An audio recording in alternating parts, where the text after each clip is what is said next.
ഇത്തവണ പൂജ ഹോളിഡേയ്സിന് നേരെ പോയത് മൂന്നാറിലേക്കാണ്. അവിടെ ഞങ്ങൾ സ്റ്റേ ചെയ്തത് ലീഫ് മൂന്നാർ റിസോർട്ടിലായിരുന്നു. എപ്പോഴും ഞാൻ പ്രിഫർ ചെയ്യുന്നത് അടുത്തുള്ള സ്ഥലങ്ങൾ തന്നെയാണ്. കാരണം എന്താണെന്ന് വെച്ച് കഴിഞ്ഞാൽ ഈയിടെയായിട്ട് എനിക്ക് അധികം ദൂരയാത്ര ചെയ്യാൻ ഇഷ്ടമല്ലാതായിട്ടുണ്ട്, അതും കാറിൽ. അതുകൊണ്ട് തന്നെ ഞങ്ങൾ മൂന്നാർ തന്നെയാണ് ഇത്തവണയും ചൂസ് ചെയ്തത്. നല്ല അടിപൊളി റിസോർട്ടായിരുന്നേ. നല്ല ആംബിയൻസും പിന്നെ എല്ലാ ഫെസിലിറ്റീസും ഒക്കെ ഉള്ള ഒരു റിസോർട്ടായിരുന്നു. ചെക്ക് ഇൻ ചെയ്ത ദിവസം ഞങ്ങൾ അവിടെ തന്നെ സ്പെൻഡ് ചെയ്യുമായിരുന്നേ.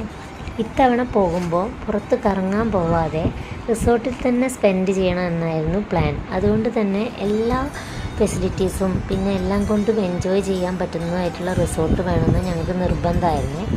അവിടെ നിന്ന് പോരുമ്പോൾ ഇനിയും വരുമെന്ന തീരുമാനത്തോടെയാണ് കേട്ടോ പോകുന്നത്.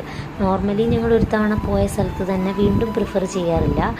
ബട്ട് എന്തോ ഇവിടെ ഇഷ്ടപ്പെട്ടു, ഇനിയും വരുമെന്ന് മനസ്സിൽ പറഞ്ഞുകൊണ്ടാണ് കേട്ടോ അവിടുന്ന്